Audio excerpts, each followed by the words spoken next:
അയൽവാസി എന്നുള്ള ബന്ധത്തോടൊപ്പം കുടുംബ ബന്ധം എന്നൊരു ബന്ധം കൂടെ ഉണ്ടാവും അല്ലേ? ജ്യേഷ്ഠന്റെ വീട്, അനുജന്റെ വീട് എല്ലാം തൊട്ടടുക്കൽ ഇങ്ങനെ ഉണ്ടാവും. ജ്യേഷ്ഠന്റെ വീട് ഇത്, അനുജന്റെ വീട് അത്. ഖുർആൻ പറയുന്നു അവരോട് രണ്ട് ബാധ്യതയുണ്ട്. എന്താണ്? വൽ ജാരിദിൽ ഖുർബാ, കുടുംബ ബന്ധമുള്ള അയൽവാസി, ജ്യേഷ്ഠൻ, അനുജൻ, സഹോദരൻ, വാപ്പായുടെ സഹോദരൻ, അങ്ങനെയുള്ള വലിയ ബന്ധങ്ങളുണ്ടല്ലോ, അവനോട് രണ്ട് ബാധ്യതയാണ്. വൽ ജാരിൽ ജുനുബി, അകന്ന അയൽവാസി എന്ന് പറഞ്ഞാൽ ബന്ധമില്ലാത്ത അയൽവാസി, കുടുംബ ബന്ധമില്ലാത്ത അയൽവാസി, ഇയാളോട് അയൽവക്കത്തെ ബന്ധവും അതുപോലെ കുടുംബ ബന്ധവും നീ പാലിക്കണമെന്നാണ് പരിശുദ്ധ ഖുർആനിൽ അല്ലാഹു തമ്പുരാൻ പറയുന്നത്. ഇസ്ലാമിന്റെ ദർശന പ്രകാരം നീ വീട് പണിയുമ്പോ നിന്റെ അയൽവാസിയുടെ വീടിന് ഒരു പ്രയാസമുണ്ടാകുന്ന രീതിയിൽ, കാറ്റ് തടയുന്ന രീതിയിൽ നീ വീട് പണിയാൻ പാടില്ല. ചിന്തിക്കണം. നമ്മൾ കാരണം നമ്മുടെ അയൽവാസിക്കും കൂടെ സമൃദ്ധി ഉണ്ടാകണം. നമ്മൾ കാരണം നമ്മുടെ ചുറ്റുപാടുകളിലുള്ളവർക്ക് സന്തോഷമുണ്ടാകണം. നമ്മൾ കാരണം പടച്ചോനെ ഇവന്റെ അടുക്കലാണല്ലോ ഞാൻ താമസിക്കുന്നത്, അങ്ങനെ ഉണ്ടാവാൻ പാടില്ല. ഹബീബായ മുഹമ്മദ് മുസ്തഫ സല്ലല്ലാഹു അലൈഹി വസല്ലമ തങ്ങൾ പറയുകയാണ്, അർബഉം മിൻ സആദത്തിർ റജുലി, ഒരു മനുഷ്യന്റെ ഭാഗ്യം, സൗഭാഗ്യം നാലെണ്ണമാണ്. ഒരാൾക്ക് സൗഭാഗ്യം കിട്ടിയത് 4 കാര്യങ്ങൾ അയാൾക്ക് കിട്ടിയോ എന്ന് നോക്കിയിട്ടാണ്.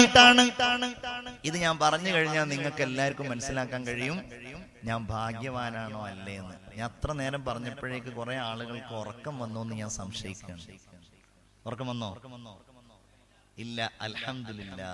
അപ്പൊ ആ പറഞ്ഞ ആൾക്ക് ഏതായാലും വന്നിട്ടില്ല. പറയാത്ത ആൾക്കാർക്ക് ഇനി ഉറക്കം വരുന്നുണ്ടോ എന്നുള്ളത് നമുക്ക് നോക്കണം എന്നുണ്ടെങ്കിൽ ഒന്ന് എഴുന്നേറ്റ് നിൽക്കാൻ പറഞ്ഞാൽ എല്ലാവർക്കും റാഹത്ത്. ഞാൻ പ്രസംഗം തുടങ്ങിയിട്ട് ഇപ്പൊ എത്ര നേരമായി? അരമണിക്കൂറായോ? നിങ്ങൾ ആരും സമയം നോക്കിയിട്ടില്ല, പറയണതിരുന്ന് അങ്ങനെ കേൾക്കുക. 1 മണിക്കൂർ കറക്റ്റ് ആണോ? 1 മണിക്കൂറാണ്. ഇൻഷാ അല്ലാഹ് ഇനി 1 മണിക്കൂറും കൂടെ പോകും തോന്നുന്നുണ്ടല്ലേ? ഇൻഷാ അല്ലാഹ് അല്ലാഹു തആല സ്വീകരിക്കട്ടെ. അല്ലാഹു ഈ പറയുന്ന കാര്യങ്ങളൊക്കെ ജീവിതത്തിൽ അല്ലാഹു നമുക്ക് വലിയ വെളിച്ചമാക്കി തരട്ടെ. നമ്മുടെ ജീവിതത്തിലും സാമൂഹികമായ നമ്മുടെ ചുറ്റുപാടുകളിലൊക്കെ അല്ലാഹു വലിയ ബറക്കത്ത് തരട്ടെ. അപ്പൊ നമുക്ക് എഴുന്നേറ്റ് ചെറിയൊരു സ്വലാത്ത് ചൊല്ലിയാലോ?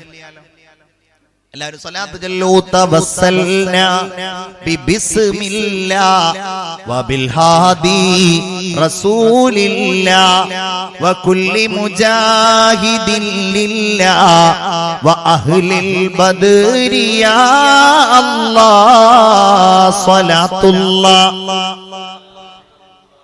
അലാ ത്വാഹ റസൂലില്ലാഹ് സ്വലാത്തുല്ലാഹ് സലാമുല്ലാഹ് അലാ യാസീൻ ഹബീബില്ലാഹ്.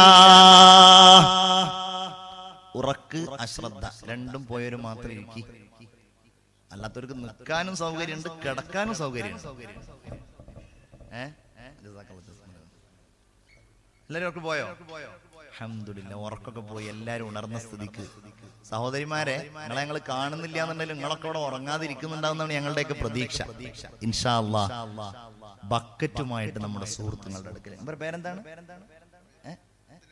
അബ്ദുൽ ഹമീദ് സാഹിബാണ്. അപ്പൊ ഹമീദ് വരുന്ന സമയത്ത് ഒരു കാര്യം കൂടെ പറഞ്ഞിട്ട് തുടങ്ങിയാൽ മതി. ഹമീദ് കാ എന്താന്നറിയോ? ഇപ്പൊ കീശയെന്ന് ഇങ്ങനെ എടുത്തിട്ടുണ്ടാവും. എത്ര നമ്മൾ ഏറ്റവും കൂടുതൽ അള്ളാഹു എന്താ ഖുർആനിൽ പറഞ്ഞത്? ലൻ തനാലുൽ ബിർറ ഹത്താ തുൻഫിഖു മിമ്മാ തുഹിബ്ബൂൻ. നിങ്ങൾ ഏറ്റവും ഇഷ്ടപ്പെടുന്നത് നിങ്ങൾ ചെലവഴിക്കുന്നത് വരെ നിങ്ങൾ ആരും നല്ലത് ചെയ്തവരല്ല. ഇതൊരു ചെലവഴിക്കലാണല്ലോ. നമ്മളെ ഏറ്റവും ഇഷ്ടപ്പെടുന്നത് കാരണം നമ്മുടെ കീശയിലുള്ളതിൽ നമ്മൾ ഏറ്റവും ഇഷ്ടപ്പെടുന്ന നോട്ട് എത്രയാണ്? 10 റുപ്യ അല്ലേ? അതുകൊണ്ട് എല്ലാരും 10 റുപ്യ എങ്ങനെ ഇടുക? ഏത് ബക്കറ്റ് പിരിവ് നോക്കിയാലും 10 റുപ്യ. ഞാൻ പലപ്പോഴും പറയാറുണ്ട്, നമ്മുടെ നരേന്ദ്രമോദി 500 1000 ഒക്കെ നിരോധിച്ച കൂട്ടത്തിൽ ആ 10 രൂപ കൂടെ നിരോധിച്ചിരുന്നെങ്കിൽ നമ്മളെ ബക്കറ്റ് പിരിവൊക്കെ എന്നേ രക്ഷപ്പെട്ടേനെ. ഇവർ മിക്കവാറും നമ്മളുടെ ബക്കറ്റ് പിരിവ് കണ്ടാൽ നിരോധിക്കാൻ സാധ്യതയുണ്ട്. എവിടെ നോക്കിയാലും 10 റുപ്യ. ആ പ്രവണത അവസാനിപ്പിക്കണം. 10 റുപ്യക്ക് എന്താ കിട്ടുക? 1 കിലോ മത്തി ഞാൻ കഴിഞ്ഞ ചൊവ്വാഴ്ച ബുധനാഴ്ച എങ്ങാണ്ട് 1 കിലോ മത്തി വാങ്ങിയപ്പോ എത്ര വില എന്നറിയാം? 120 രൂപ 1 കിലോ മത്തിക്ക്. ഇവിടെ എത്രയാണ്? ഞാൻ ഇവിടെ വില കുറവുണ്ടെങ്കിൽ കുറച്ച് നമ്മുടെ നാട്ടിലേക്ക് കൊണ്ടുപോകാന്നോ ആലോചിക്കാൻ വേണ്ടി ചോദിച്ചതാണ്. 200 എന്നിട്ടാണോ നിങ്ങൾ 10 രൂപ ഇടുന്നത്? മത്തിയിൽ താഴെ ഉള്ള വല്ല മീനുണ്ടോ? ഇല്ലല്ലോ. മത്തിയിൽ താഴെ ഒരു മീൻ, ഏറ്റവും ലോക്കൽ മീനായിട്ട് എല്ലാവർക്കും കഴിക്കാൻ പറ്റുന്ന ഏത് കാലഘട്ടത്തിലും കിട്ടുന്ന ഒരു മത്സ്യം. അതുകൊണ്ടാണ് മത്തിനെ പറഞ്ഞത്. മാന്തളാവുമ്പോ അതിനേക്കാളും അപ്പുറാണ്, അയലയാവുമ്പോ അതിനേക്കാളും അപ്പുറാണ്. എന്നിട്ടാണ് അപ്പൊ ഇൻഷാ അല്ലാഹ് മത്തിയുടെ ഒരു പകുതി, ഒരു 1/2 കിലോ മത്തിയുടെ കാശെങ്കിലും നിങ്ങളുടെ ബിസ്മില്ലാഹിർ റഹ്മാനിർ റഹീം നല്ലൊരു സദഖ 10 എടുത്ത് കയ്യിൽ വെച്ച ആളുകൾ അതൊന്നും കൂടെ ഇട്ടിട്ട് അതിൽ എന്തെങ്കിലും കൂട്ടിയിടുക. അള്ളാഹു സ്വീകരിക്കട്ടെ, അള്ളാഹു കബൂലാക്കട്ടെ, അള്ളാഹു കബൂലാക്കട്ടെ. എല്ലാവരും ആമീൻ പറയാം. അള്ളാഹു സ്വീകരിക്കട്ടെ. എന്ത് മുറാദുകളോടെയാണോ നിങ്ങൾ ആ ബക്കറ്റിലേക്ക് സ്വതക്ക ചെയ്യുന്നത്, അള്ളാഹു ആ സ്വതക്കയെ സ്വീകരിക്കട്ടെ. അള്ളാഹു നിങ്ങളുടെ മുറാദുകൾ ഹാസുലാക്കി തരട്ടെ. ആമീൻ യാ റബ്ബൽ ആലമീൻ.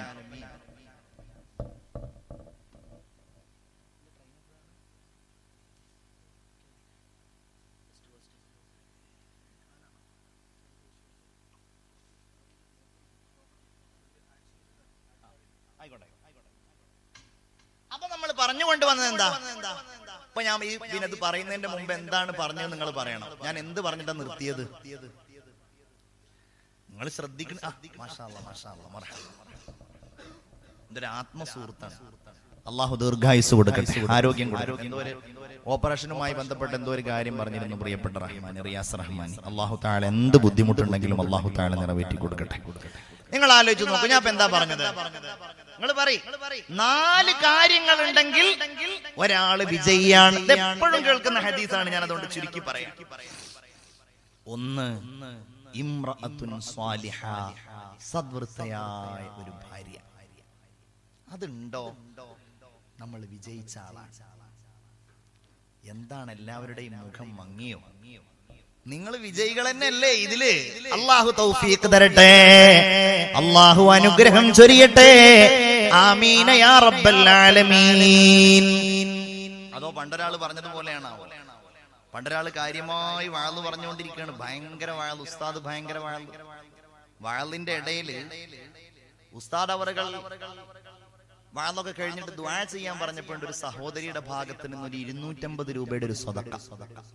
ഉസ്താദെ കാര്യമായിട്ട് ദ്വാരക്കണം, എനിക്ക് എന്റെ ഭർത്താവിനോടൊപ്പം സ്വർഗത്തിൽ ഒരുമിച്ച് കൂടാൻ ആഗ്രഹമുണ്ട്, സംഭാവന 250 രൂപ. ഉസ്താദിന് ഭയങ്കര സന്തോഷമായി, കാരണം വാള് സ്വീകരിച്ചതിന്റെ അടയാളാണല്ലോ. അങ്ങനെ ഉസ്താദ് ഇങ്ങനെ ദ്വാരക്കുന്നതിന്റെ ഇടയിലുണ്ട് ആണുങ്ങളുടെ ഭാഗത്ത് നിന്ന് 500 രൂപയുടെ വേറെ ഒരു സദഖ. ഉസ്താദെ നേരത്തെ ചെയ്ത ദുആ സ്വീകരിക്കാതിരിക്കാൻ വേണ്ടി അങ്ങ് ദ്വാരക്കണം. ഞാൻ ഈ സ്ത്രീയുടെ ഭർത്താവാണ്, സ്വർഗത്തിൽ ദുന്യാവ് തന്നെ എങ്ങനെയാ പോണെന്ന് അറിയില്ല, സ്വർഗത്തിലെങ്കിലും ഒന്ന് സമാധാനം ആയിക്കോട്ടെ. തമാശയായിട്ട് പറയണമെന്നുണ്ടെങ്കിലും അങ്ങനെയുള്ളവരാണോ? അല്ല. ഏതായാലും അത് വിജയത്തിന്റെ അടയാളമാ. 1 അൽ മർഅത്തു സ്വാലിഹ, രണ്ടാമത്തേത് വൽ ജാറു സ്വാലിഹ്, നല്ല അയൽവാസി ഒരാൾക്കുണ്ടാവുക. നല്ല ചുറ്റുപാടുകളിലുള്ളവർ, അത് മുസ്ലിം ആവട്ടെ മുസ്ലിങ്ങളല്ലാത്തവരാകട്ടെ, സന്തോഷമുള്ളാകുന്നവരുണ്ടാവുക, ആനന്ദമുണ്ടാക്കുന്നവരുണ്ടാവുക, ആഹ്ലാദകരമായ ജീവിതമുണ്ടാക്കുന്നവരുണ്ടാവുക. ഞാൻ എന്നെ കുറിച്ച് പറയാമല്ലോ, എന്റെ ചുറ്റുപാടുകളിലുള്ള അയൽവാസികൾ മുഴുവൻ മുസ്ലിങ്ങളല്ലാത്തവരാണ്. എന്റെ വീടിന്റെ മുകളിലുള്ളവൻ ഒരു മുരളിയാണ്, അതിന്റെ ഇപ്പുറത്തുള്ളത് ഒരു ദേവകിയുടെ വീടാണ്, അതിന്റെ ഇപ്പുറത്തുള്ളത് ഒരു മുസൽമാനായ എന്റെ ബന്ധുവായ ഒരു ഉസ്മാന്റെ വീടാണ്. ഞാൻ എപ്പോഴും ചിന്തിക്കാറുണ്ട്, അല്ലാഹുവേ, ഒരു മതമാവണമെന്നില്ലല്ലോ സ്നേഹം പങ്കുവെക്കാൻ, സൗഹാർദ്ദം പങ്കുവെക്കാൻ, പരസ്പരമുള്ള ഇഷ്ടം പങ്കുവെക്കാൻ. അതാർക്കുമാകാമല്ലോ, മനുഷ്യനായാൽ മതിയല്ലോ. ജാതിയുടെയും മതത്തിന്റെയും അതിർവരമ്പുകൾ മാറ്റിവെച്ച് അയൽവാസി എന്ന ആ സ്നേഹം കൊണ്ട് ആ ബന്ധങ്ങളെ നിബദ്ധമാക്കുവാൻ വേണ്ടി നമ്മെ പഠിപ്പിച്ചു ആദരവായ നബി മുഹമ്മദ് മുസ്തഫ സല്ലല്ലാഹു അലൈഹി വസല്ലം. അവനെ ബഹുമാനിക്കാൻ പഠിപ്പിച്ചു അല്ലാഹുവിന്റെ ദീൻ. അപ്പൊ നല്ല അയൽവാസി ഉണ്ടാവുക. മൂന്നാമത്തേത് എന്താണ്? മൂന്നാമത്തേത് അവിടെ നിൽക്കട്ടെ. നാലാമത്തേത് വൽ മർകബുൽ ഹനീ, വൽ മർകബുൽ ഹനീ, ഇണങ്ങിയ ഒരു വാഹനം ഉണ്ടാവുക. മൂന്നാമത്തേത് വൽ മസ്കനുൽ വാസിഅ, വേറെ ഹദീസിൽ വദ്ദാറുൽ വാസിഅ, വിശാലമായ വീട്. ഇവിടെയാണ് നമ്മളൊക്കെ പെടാറുള്ളത്. നമ്മുടെ മനസ്സിനാണ് വിശാലത. ഞാനൊരാളുടെ വീട്ടിൽ പോയി. ആ വീട്ടിൽ പോയപ്പോ എന്നെ സംബന്ധിച്ചിടത്തോളം കാഴ്ചയിലത് ചെറിയ ഒരു വീടാണ്. പക്ഷെ ആ മനുഷ്യന്റെ മനസ്സ് വളരെ വിശാലമാണ്. കാരണം അയാൾക്ക് ആ വീട് എല്ലാ സൗകര്യമുള്ള വീടായിട്ട് അനുഭവപ്പെടുന്നു. നിങ്ങളുടെ വീടുകളെ കുറിച്ച് ആലോചിക്കുക. എന്നിട്ട് നിങ്ങൾ ചിന്തിക്കുക, എന്റെ ഈ വീട് അൽഹംദുലില്ലാഹ് ഇതിലെനിക്ക് താമസിക്കാനുള്ള വിശാലതയുണ്ടല്ലോ, സൗകര്യങ്ങളുണ്ടല്ലോ, ഇതെനിക്ക് മതിയായതാണ്.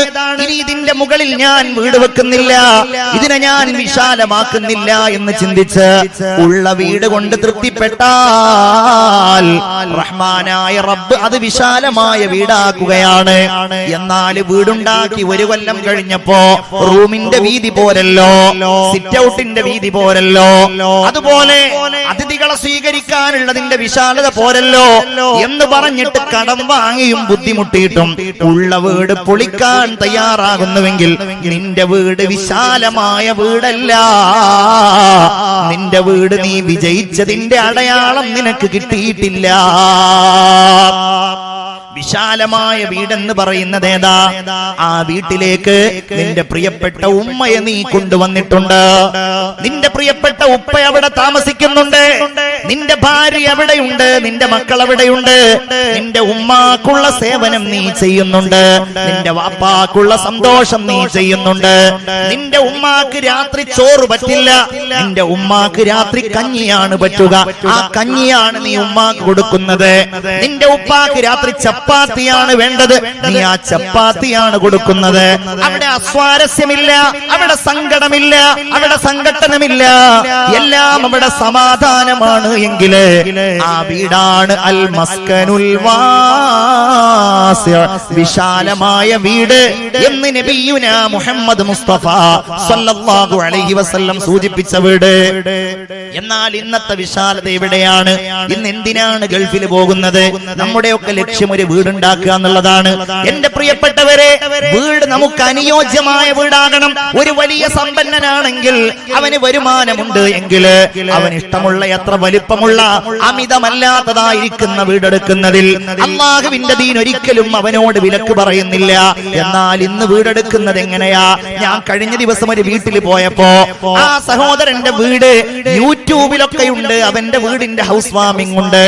എന്നാൽ അദ്ദേഹത്തിന്റെ ഉപ്പ എന്നോട് പറഞ്ഞു, ഈ വീടെടുത്തതിന് ശേഷം ഇവിടെ സമാധാനമില്ല, മുഴുവൻ കടമാണ്. അവനാണെങ്കിലോ എല്ലാ സൗകര്യങ്ങളും ഉള്ളയാളായിരുന്നു. പക്ഷെ ഈ വീടെടുത്തതോടുകൂടെ അവനാകെ പ്രശ്നത്തിലാണെന്ന് എന്നോട് പറഞ്ഞു. എനിക്ക് തോന്നിയ ഒരു കാര്യം, വീടെടുക്കാൻ വേണ്ടി ഒരുങ്ങിയ ഒരാൾ അവന്റെ ബഡ്ജറ്റിൽ ഒതുങ്ങാത്ത അവന്റെ ഭാര്യയുടെ സമ്മർദ്ദപ്രകാരം അവന്റെ പൊങ്ങച്ചത്തിന് വേണ്ടിയിട്ട് അവന്റെ ആഡംബരത്തിന് വേണ്ടിയിട്ട് അവൻ വീടുണ്ടാകുമ്പോ അവന്റെ വരുമാനത്തിനപ്പുറത്തേക്ക് പോയിട്ട് ബാങ്കിൽ പോയി ലോൺ എടുത്ത് പലിശക്ക് പണമെടുത്ത് ആളുകളിൽ നിന്ന് കടം വാങ്ങി അങ്ങനെ അലങ്കാരവും സന്തോഷവും അലങ്കാരവും അതുപോലെ വലിയ വലിയ സംവിധാനവും ഒക്കെ ഒരുക്കിയാൽ ആ വീടൊരിക്കലും സമാധാനത്തിന്റെ വീടാവുക